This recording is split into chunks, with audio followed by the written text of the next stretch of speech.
स्वस्थ समाज, सरल समाज।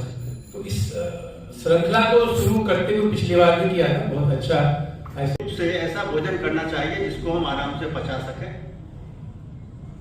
पशु भी जीव की प्राणी में आते हैं, परंतु पशु तभी खाना खाता है जब उसको वास्तव में जरूरत होती है। अगर आप किसी गाय को उस वक्त खाना दें जब उसका पेट भरा हुआ है, वो खाना नहीं खाएगी। परंतु इंसान एक ऐसा प्राणी है जो समय के हिसाब से खाना खाता है कि भाई नाश्ते का समय है तो नाश्ता करूंगा, दोपहर का खाना है तो दोपहर का खाना, रात्रि। कुछ लोग कहते हैं कि हम तो रोज योग अभ्यास करते हैं। स्वस्थ रहने के लिए जो व्यायाम एक्सरसाइज की व्याख्या है वो सरल की, मैं उसको अगर ब्रीफ करूं तो जैसे आप योग करते हैं, तो योग का मतलब है डीप ब्रीदिंग का मतलब है, प्राणायाम का मतलब है आपने अपने फेफड़ों की एक्सरसाइज। दूसरा है कार्डियो। खाली योग से काम नहीं चलेगा, इसके साथ भी आपको अपने दिल की भी एक्सरसाइज करनी चाहिए। तो दिल की एक्सरसाइज क्या है? आप जब काम करते हैं, दौड़ लगाते हैं, तेज चलते हैं, तो रोज आपको कुछ समय कार्डियक दिल के लिए भी एक्सरसाइज करनी चाहिए। और सबसे पहले तो सब लोग जानते हैं मस्कुलोस्केलेटल। इसका मतलब ये हुआ कि सारी मांसपेशी, सारे तंतु और सारी हड्डियों को सुबह हम चलाएं, जिसका मतलब होता है स्ट्रेचिंग एक्सरसाइज। तो स्ट्रेचिंग एक्सरसाइज चाहे वो योग अभ्यास भी हो सकता है, शरीर की सारी मांसपेशियों और हड्डियों को चलाना, जिसको सुबह ही सुबह कहते हैं स्ट्रेचिंग एक्सरसाइज। और तीसरी बात जो सरने की जो बहुत इंपॉर्टेंट है, व्यायाम का मतलब होता है तीसरा मानसिक। और मानसिक व्यायाम क्या है?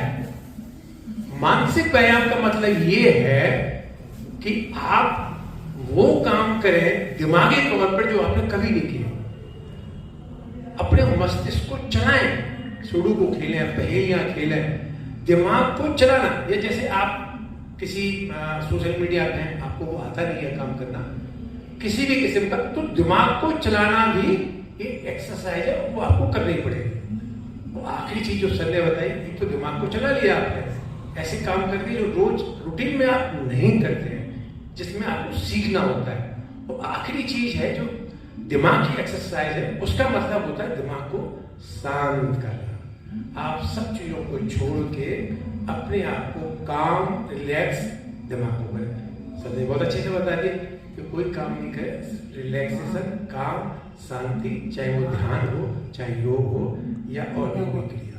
तो ये कंप्लीट जो बनता है पैक, मानसिक, कार्डियो, डीप ब्रीदिंग लंग्स के लिए, और मांसपेशियों और हड्डियों की एक्सरसाइज, ये सब करेंगे तब एक कंप्लीट बनता है पैकेज जिसमें आप स्वस्थ रहेंगे। कि चीनी या इस तरह की जितनी भी मीठी पदार्थ हैं वो सबसे ज्यादा हानिकारक है जीवन के लिए। आपको शुगर की बीमारी है या नहीं है, परंतु चीनी एक ऐसी चीज है जिसको कि अगर आप खा रहे हैं और अगर आप उसको पचा नहीं पा रहे हैं तो वो चर्बी होकर आपके शरीर में इकट्ठा होती चली जाती है।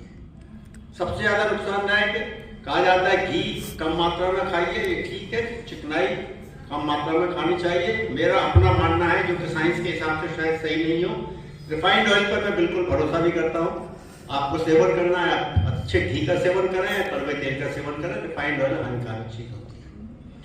दूसरा जो सबसे जरूरी पहलू है वो है आपका घूमना फिरना। कोई ना कोई नियमित रूप से व्यायाम अवश्य करना चाहिए। आप अपने उम्र के हिसाब से, अपनी लिमिटेशंस के हिसाब से आप वॉक करें, आप स्विमिंग करें, आप साइकिलिंग करें, आप जॉगिंग करें, जो कुछ भी करना चाहते हैं आप करिए, परंतु एक नियम होना चाहिए कि 30-40 मिनट तक आपको है, तो उसमें आस्था अवश्य रखिए। तो स्वस्थ रहने के लिए खाना नियमित खाइए, नियमित रूप से व्यापार कीजिए, दोस्तों का दायरा बढ़ाइए। विटामिन, मैं कहता हूँ विटामिन एम और विटामिन एफ में फर्क होना चाहिए। विटामिन एम मनी होता है, विटामिन एफ फ्रेंड सर्किल होता है। तो एफ का भी दायरा बढ़ाइए, नियमित रूप से छुट्टियां मनाइए अपने परिवार के साथ।